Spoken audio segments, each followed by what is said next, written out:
Mau ribut? Ayo. Hah? Ayo. Lo udah salah, lo malah ngotot lagi lo.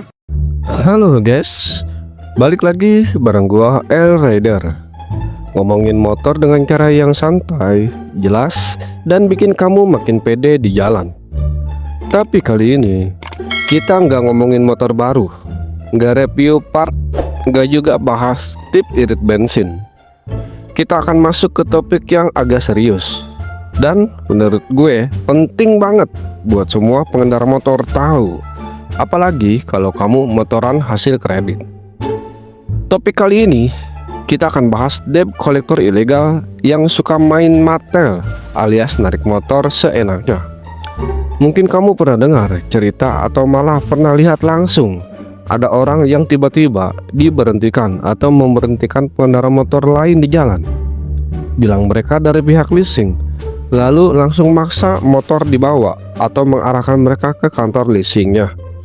Kadang mereka bawa rombongan, kadang sendirian tapi galak. Kadang sambil bawa mobil bak buat angkut motor tersebut. Masalahnya, gak semua orang tahu bedanya desa resmi sama desa ilegal. Banyak yang gak ngerti hak dan kewajibannya sebagai konsumen atau pemilik tunggakan. Jadi begitu dihadang langsung panik, nurut, dan akhirnya kehilangan motor. Bahkan ada yang gak sempat ambil barang pribadi yang ada di bagasi atau di box motornya.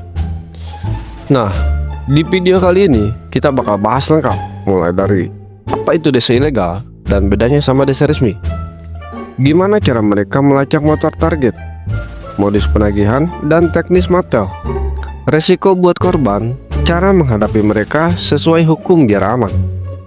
Jadi, kalau kamu nonton ini sampai habis, minimal kamu punya bekal pengetahuan untuk melindungi diri sendiri dan orang lain di sekitar. Oke, kita start dulu intronya guys.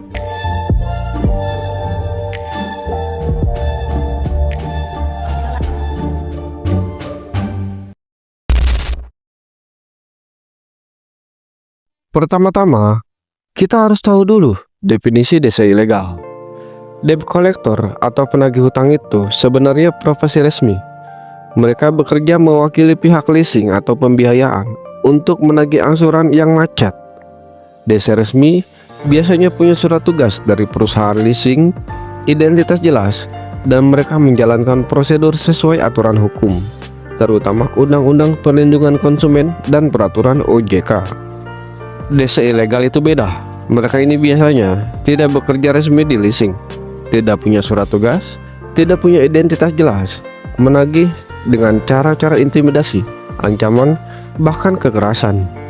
Kalau desa resmi menagih, mereka biasanya akan datang ke rumah dengan sopan, menunjukkan surat tugas dan kartu identitas resmi, menjelaskan tunggakan, dan memberi penjelasan opsi penyelesaian, mengajak proses penarikan melalui kesepakatan tertulis atau pengaduan jika ada sengketa. Sementara desa ilegal bisa saja muncul tiba-tiba di jalan, di parkiran, atau bahkan di rumah, tapi langsung main tarik motor tanpa surat resmi. Mereka nggak peduli prosedur hukum, pokoknya targetnya motor itu harus dibawa. Sekarang kita masuk ke pertanyaan penting. Gimana cara desa ilegal ini bisa tahu posisi motor target? Jawabannya, ada banyak cara, dan kebanyakan melibatkan kebocoran informasi atau teknik menguntit. Yang pertama, bocor dari internal. Kadang data nasabah bocor dari oknum di dalam leasing atau dari pihak ketiga yang kerja sama dengan leasing. Data ini berisi alamat, nomor telepon, bahkan info kendaraan. Begitu bocor, jatuh ke tangan desa ilegal. Mereka punya modal awal buat nyari motor target. Salah satu contoh adalah aplikasi GoMatel ya, atau beberapa aplikasi Matel yang tersedia di Play Store. Itu sebenarnya bisa digunakan untuk semua orang. Cukup dengan daftar nomor WhatsApp saja sudah bisa mengakses. Di situ ada banyak sekali data-data nasabah yang menunggak dari berbagai perusahaan leasing. Kita juga bisa memantau apakah motor kita itu sedang dalam incaran mereka atau tidak. Biasanya desa-desa pemula atau desa-desa yang ingin gratisan memakai aplikasi-aplikasi tersebut. Tetapi kalau untuk yang lebih profesional, Mereka punya aplikasi khusus yang tidak bisa diakses oleh orang biasa. Yang kedua, media sosial. Percaya atau enggak, banyak orang nggak sadar kalau posting foto atau video motor di tempat tertentu bisa jadi petunjuk. Desa ilegal bisa lihat lokasi dari background atau dari geotag yang aktif. Bahkan mereka bisa tahu rutinitas kamu dari story harian. Yang ketiga, informasi dari lingkungan. Kadang mereka dapat info dari tetangga, tukang parkir, atau orang sekitar yang kena target. Cuma dengan iming-iming uang rokok, info ini bisa keluar.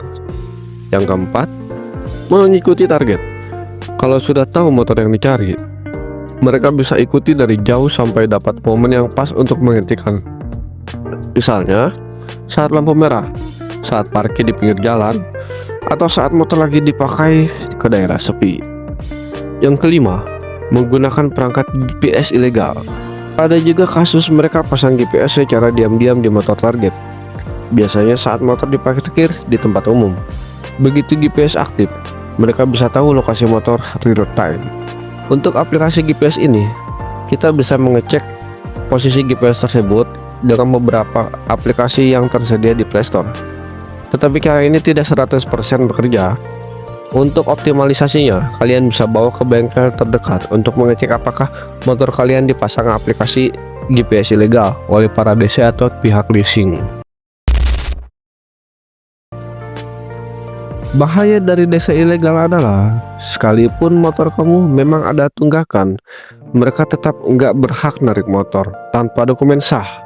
Apalagi kalau motor kamu sebenarnya nggak bermasalah, tapi mereka salah target atau sengaja incar motor kamu untuk dijual lagi. Nah, itu sudah masuk dalam pidana ya, baik itu perampasan ataupun begal. Beberapa poin yang harus kalian perhatikan. Yang pertama, polisi itu tidak akan pernah mau ikut campur dalam prosedur desa ilegal. Kenapa? Menurut pengalaman pribadi saja, ketika kita diberitakan oleh desa ilegal di jalan, kebetulan ada polisi nongkrong di warung. Kita ajak ngobrol di warung tersebut.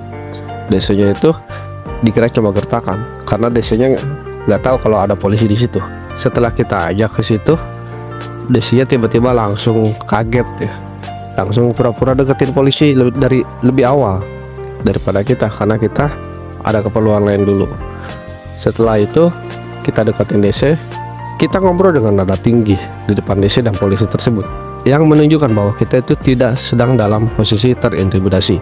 Jadi pada intinya, kita jangan takut kalau posisi kita itu diberhentikan oleh desa ilegal. Lebih baik kita itu mendekati polisi. Yang kedua, jangan panik, jangan takut, dan jangan merasa terintimidasi atau di bawah tekanan. Karena itu poin yang paling penting. Kita harus lebih tinggi nadanya ya. Karena apa? Meskipun kita itu nunggak, tapi kita punya hak dan kewajiban sebagai konsumen ataupun debitur. Apa resikonya sebagai korban? Jelas besar. Yang pertama, kehilangan kendaraan. Motor bisa hilang dan sulit dilacak kalau sudah masuk ke jaringan penadah. Yang kedua, kehilangan barang pribadi. Helm, dokumen, atau barang berharga di motor pun bisa raib. Yang ketiga, kerugian hukum. Kalau motor dijual lagi tanpa proses resmi, kamu tetap bisa ditagih leasing karena status kredit masih berjalan. Yang keempat, trauma psikologis. Diintimidasi di jalan bisa bikin rasa aman hilang saat berkendara. Kalau kamu dihadang, tetap tenang, jangan terpancing emosi. Minta surat tugas dan identitas. Sehingga desa resmi itu wajib punya itu. Lalu jangan mau diajak ke tempat sepi, tetap di lokasi ramai. Dan juga jangan mau diajak ke kantor leasing tersebut apabila kamu belum sanggup untuk bayar. Karena apa? Karena nanti motormu akan ditahan oleh leasing resmi tersebut. Desa ilegal itu akan mendapatkan komisi dari pihak leasing. Rekam interaksi buat bukti hukum kalau ada hal-hal yang tidak diinginkan. Hubungi leasing atau polisi. Pastikan status motor dan laporkan ancamannya. Jadi intinya, walaupun kita ada masalah cicilan, tetap ada prosedur hukum yang harus diikuti. Desa ilegal itu main di ketidaktahuan kita. Kalau kita paham hak kita, mereka akan sulit bergerak. Stay safe di jalan. jaga motor, dan ingat, mengerti aturan bikin kita lebih pede dan aman di jalan. Seperti yang sudah kita rasakan, yang sudah kita alami, ketika kita lebih tahu masalah hak dan kewajiban kita sebagai konsumen atau yang menunggak, mereka desa ilegal itu akan mati kutu karena itu kalah berdebat dengan kita. Oke, sekian dari kita. Semoga informasinya bermanfaat. Jangan lupa like video ini jika kalian suka, share ke teman-teman kalian yang punya tunggakan atau ke orang-orang supaya lebih tahu cara menghadapi desa ilegal ketika diberhentikan di jalan. Komen kalau kalian punya pengalaman mengenai desa ilegal, baik itu kalian diberhentikan, baik itu kalian pernah berdebat atau pernah mengalami kekerasan oleh pihak-pihak tersebut, atau bahkan kalian sendiri mantan desa ilegal. Lalu subscribe ya. Biar apa? Biar kalian aman dari kejaran desa subscriber. Bercanda kok. Oke, semoga informasinya bermanfaat ya.